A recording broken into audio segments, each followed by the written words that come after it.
Stress और diabetes, ये दोनों चीज़ें हमने अक्सर बहुत कोरिलेटेड वे में सुनी हैं कि स्ट्रेस से मेरी डायबिटीज़ ख़राब हो गई, स्ट्रेस से डायबिटीज़ बढ़ गया, स्ट्रेस से डायबिटीज़ होती है। तो क्या है साइंस इसके पीछे? क्या रिलेशन है स्ट्रेस और डायबिटीज़ का? कैसे रोक सकते हैं हम इस स्ट्रेस को और कैसे बचा सकते हैं और बेटर कर सकते हैं अपने डायबिटीज़ कंट्रोल को? आज इस वीडियो में हम डिस्कस करेंगे। I am Dr. Gagandeep Singh and this is Viral Clinic.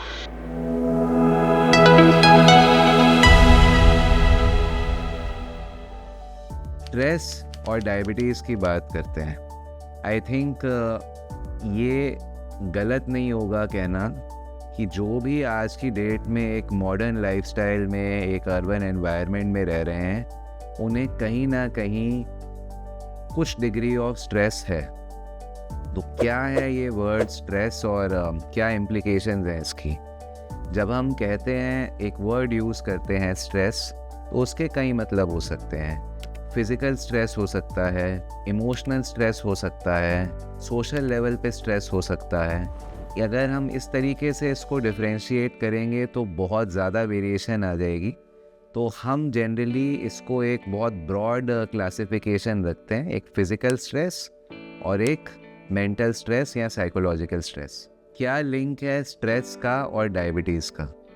तो जब भी आप स्ट्रेस में होते हैं, स्ट्रेस टाइमिंग के हिसाब से दो तरह का हो सकता है। या तो एक अक्यूट स्ट्रेस या शॉर्ट टर्म स्ट्रेस कि भाई मुझे आज स्ट्रेस हुआ और वो 2 घंटे में ख़त्म हो गया, या क्रॉनिक स्ट्रेस यानी लॉन्ग टर्म स्ट्रेस कि मुझे एक डेली लाइफ में कंटिन्यूअस बेसिस पे स्ट्रेस चले ही जा रहा है, डेली मैं स्ट्रेस में हूँ। तो दोनों में बॉडी की फिजियोलॉजी में क्या चेंज आता है? जब आप अक्यूट स्ट्रेस में होते हैं या एकदम शॉर्ट टर्म इमरजेंसी सिचुएशन में होते हैं, तो बॉडी में रिलीज़ होता है शॉर्ट टर्म स्ट्रेस हार्मोन, जिसे हम कहते हैं एड्रेनलिन या एपिनेफ्रिन।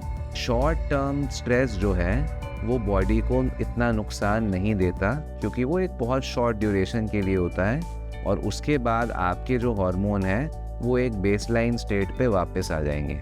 जो ख़तरनाक चीज़ है, जो डैमेजिंग चीज़ है, वो है क्रॉनिक स्ट्रेस, यानी daily life continuous long term stress.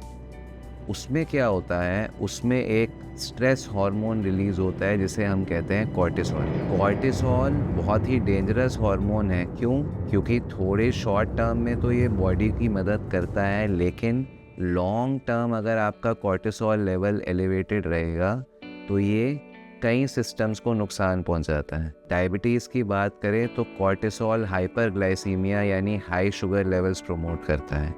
जब तक आपका कॉर्टिसोल बढ़ा रहेगा, शुगर लेवल्स भी बढ़े रहें, fat gain, high blood pressure आपकी बोन्स को डिग्रेड करता है, गैस्ट्रिक अल्सर्स होने के चांसेस को बढ़ाता है, आपके कैंसर होने के चांसेस को बढ़ाता है। तो कॉर्टिसोल जो है लॉन्ग टर्म में अगर एलिवेटेड रहे तो बहुत ही डेंजरस हार्मोन है। जो भी लोग लॉन्ग टर्म स्ट्रेस में हैं, वो क्रॉनिक स्ट्रेस में कॉर्टिसोल एलिवेशन की वजह से, कॉर्टिसोल के बड़े होने की वजह से उनका शुगर लेवल डेफिनेटली ज़रूरत से ज़्यादा इंक्रीज आएगा। और अगर वो डायबिटीज़ पेशेंट्स हैं तो उनका डायबिटिक कंट्रोल वर्स हो जाएगा। तो ये हमने एस्टैब्लिश कर लिया कि स्ट्रेस डेफिनेटली डायबिटीज़ को अफेक्ट करता है, और लॉन्ग टर्म स्ट्रेस से डायबिटिक कंट्रोल जो है वो वर्स हो जाता है। ये शो होगा कई चीज़ों में। सपोज़ आप एक अच्छा डाइट और एक्सरसाइज प्लान कर रहे हैं, लेकिन उसके बाद भी आपकी शुगर लेवल्स जो हैं वो अच्छे से कंट्रोल में नहीं आ रही, या आप एडिक्वेट मेडिकेशन ले रहे हैं डायबिटीज़ की, उसके बाद भी शुगर लेवल कंट्रोल में नहीं आ रही और ज़रूरत से ज़्यादा मेडिकेशन आपको यूज़ करनी पड़ रही है, दैट इज़ अ साइन कि यहाँ पे स्ट्रेस का भी एक रोल हो सकता है आपकी डायबिटीज़ को ख़राब करने में। सेकेंड चीज़, जो आपकी मॉर्निंग की फास्टिंग ग्लूकोज है, अगर जितनी एक्सपेक्टेड है उससे बहुत ज़्यादा एलिवेटेड आ रही है, ये भी कॉर्टिसोल की वजह से हो सकता है। कॉर्टिसोल ज़्यादा होने पे एक फिनोमिनन होता है जिसे हम कहते हैं medically dawn phenomenon. Dawn phenomenon का मतलब है कि सुबह उठने के टाइम आपकी जो शुगर है, फास्टिंग ब्लड शुगर है, सुबह उठने के टाइम वो आपकी बहुत ज़्यादा मिलेगी। तो ज़्यादा कॉर्टिसोल से डॉन फिनोमिनन भी और ख़राब हो जाता है। ये साइंस अगर होंगे तो आपको पता लगेगा कि यस, हो सकता है आपका जो क्रॉनिक स्ट्रेस है वो आपकी डायबिटीज़ को ख़राब कर रहा है। क्या सॉल्यूशन है इस चीज़ का? स्ट्रेस मैनेजमेंट एक बहुत ही इंडिविजुअल टॉपिक है। ये आप ही बता सकते हैं कि आपकी लाइफ में सोर्सेज ऑफ स्ट्रेस क्या हैं, क्यों आपको एक लॉन्ग टर्म साइकोलॉजिकल स्ट्रेस हो रहा है।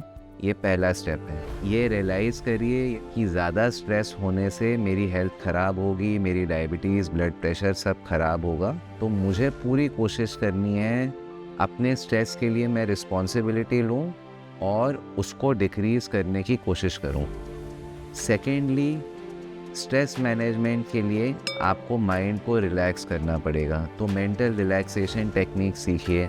आप मेडिटेशन कर सकते हैं, आप अपनी कोई हॉबी है जो पीसफुल है, जैसे गार्डनिंग है, म्यूज़िक है, ट्रैवलिंग है टू अ पीसफुल प्लेस।